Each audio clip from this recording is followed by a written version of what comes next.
Halo warga plus 62 yang kita cintai semuanya. Emang Indonesia luar biasa ya. Waduh, luar biasanya, hebat banget. Bahkan kita berterima kasih ya kepada orang-orang yang sudah mengangkat negeri ini sampai ke go internasional, sampai punya nama baik. Contohnya siapa? Contohnya banyak banget. Dan diantaranya sekarang, tahu nggak tuh siapa yang habis mengobati putranya Raja Arab yaitu orang Kalimantan. Luar biasa ya.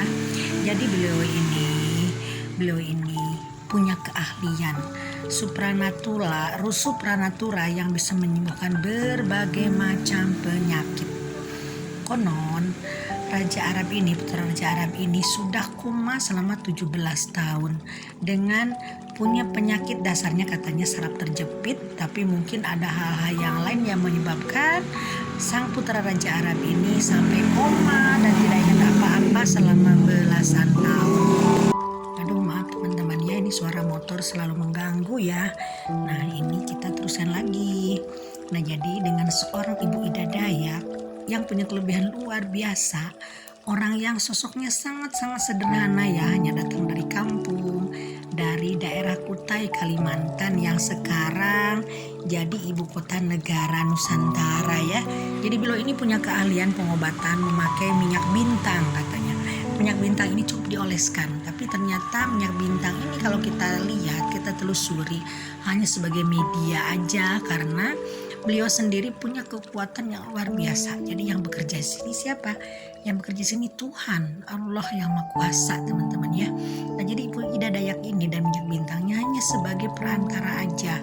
Nah, kalau kita lihat, kalau kita pikirkan kenapa sih Ibu Ida Dayak ini punya kekuatan? Nah, jadi dalam diri Ibu Ida Dayak ini yang bekerja ini benar-benar kekuatan dari Tuhan semesta alam murni, teman-teman ya. Karena ini bagi seseorang seperti Ibu Ida Dayak ini bukan tidak mungkin, karena beliau ini punya kedekatan dengan ilahi. Contohnya kedekatan seperti apa? Jadi beliau ini punya niat yang sangat tulus. Jadi mengobati orang ini tidak dengan komersial, tapi benar-benar hanya ingin menolong, hanya ingin membantu. Dia sendiri tidak memasang tarif. Bahkan dia itu hanya menjual minyak bintang ini seharga Rp50.000, teman-teman ya. Nah, ini kan ini berita sangat sensasional. Apalagi ini datangnya dari Indonesia. Ternyata Indonesia ini menyimpan misteri yang sangat banyak yang sekarang semakin dikenal dunia. Ya, kita berterima kasih ya, patut berterima kasih kepada orang-orang yang memang sudah diberi kelebihan seperti Bu Ida Dayak ini ya, teman-teman ya. Nah, Bu Ida Dayak juga ternyata suaminya juga bukan orang sembarangan ya. Jadi beliau ini masih keturunan dari leluhurnya orang-orang Kutai yang ada di Kalimantan sana ya. Jadi beliau ini memang orang-orang yang diberi kelebihan oleh ilahi, diberi kelebihan oleh Tuhan untuk menolong orang-orang banyak. Tapi mungkin ya, seandainya Bu Ida Dayak ini punya sifat yang komersial, beliau juga tidak akan diberi keleluasaan, diberi kelebihan yang istimewa sama Yang Maha Kuasa. Karena dengan adanya tidak komersi, dengan adanya niatnya menolong orang lain, nah disitulah kekuatan alam bekerja, disitulah Tuhan bekerja. Jadi teman-teman jangan aneh. Nah, terus bisa nggak ya kita seperti beliau? Bisa, tapi kita sendiri harus punya jiwa yang bersih dulu. Jadi intinya ini tidak instan. Jadi beliau ini pastinya sudah melalui proses berpuluh-puluh tahun ya. Jadi beliau ini sudah komunikasi sama Yang Maha Kuasa melalui keikhlasan langkah, keikhlasan membantu orang lain.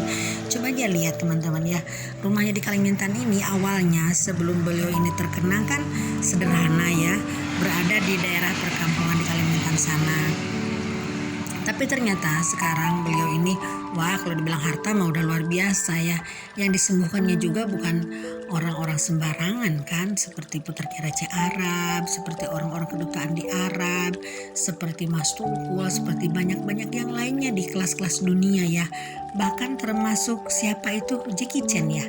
Jackie Chan juga sembuh oleh Bu Ida Dayak. Nah, jadi kalau kita renungkan, jadi kalau kita misalkan, wah ini kan misalkan gini, kita berpikir ini kan hanya orang-orang tertentu, seperti ya orang-orang tertentu, karena yang punya keikhlasan yang tulus juga kan orang-orang tertentu. Coba kalau misalkan kita Mungkin kalau punya keahlian seperti itu, wah, akan sombong luar biasa.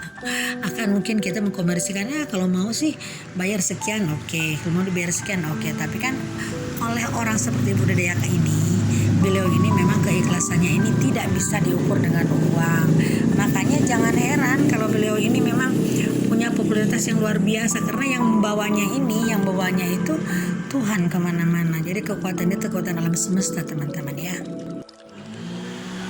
Nah, bagi saya pribadi, ini langkah-langkah Bu Ida Dayak ini sangat menginspirasi, teman-teman ya.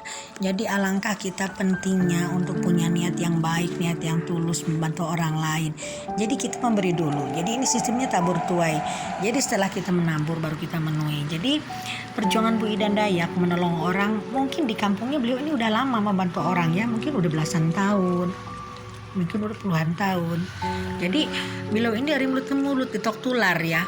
Jadi orang-orang makin dikenal ya, karena beliau ini memang di kampungnya ini tadinya tidak terkenal seperti ini, tapi karena proses beliau ini panjang, jadi dia tuh membantu orang lain di sekitarnya, makin jauh, akhirnya terasah terampilannya, sehingga kepopulerannya pun semakin dikenal di mana-mana, hingga akhirnya sampailah ke telinga Pak Presiden, Pak Jokowi, sehingga beliau ini dibawa terbang ke Saudi untuk menyembuhkan sang putra Raja Arab, hingga beliau ini kan sampai diberikan setengah hartanya dari orang yang sakit itu. Bayangkan aja, setengah harta dari seorang Raja Arab. Meskipun begitu, Bu Ida Arab tetap menolak harta yang diberikan, karena niatnya memang menolong orang lain. Nah, kita bisa ngambil insight-nya daripada beliau. Yuk kita mulai tulus, mulai membantu orang lain.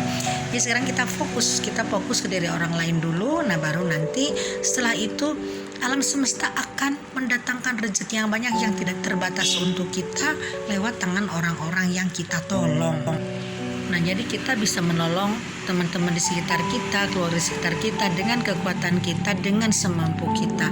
Apa yang kita bisa, apa yang kita punya, hingga nanti lambat laun kita akan terbiasa. Mungkin awalnya akan berat ya, kalau kita belum terbiasa bantu orang lain akan berat. Misalkan kita ada di sekitarnya kita orang tidak punya baju, misalkan tidak punya baju yang lebih bagus, udah kita kasih aja. Kita mungkin berat, sayang nih kasih baju ini karena kenangan dari ini nih. Nah, mungkin kita banyak pertimbangan, tapi nanti kalau sudah terlatih, terbiasa kita membantu orang lain, terbiasa memberikan sesuatu untuk orang lain, tapi nanti kita tidak akan ada keberatan lagi. Nah, jadi memang harus dilatih. Kita memberikan sesuatu dengan ikhlas pada orang lain itu harus dilatih, teman-teman ya. Karena memang awal-awal kita memang mungkin ada rasa sayang, ada rasa pelit, tapi lama-lama juga kalau sudah terbiasa kita tidak akan merasa berat lagi. Jadi kita nanti memberi itu akan menjadi kebiasaan bagi diri kita sendiri. Yuk mulai sekarang kita selalu memberi pada orang yang memang berhak menerima apa yang harus kita berikan. Oke, sekian dulu teman-teman, mudah-mudahan saya kita selalu jaga kesehatan, kita selalu jaga keluarga. Oke, sekian dulu. Assalamualaikum.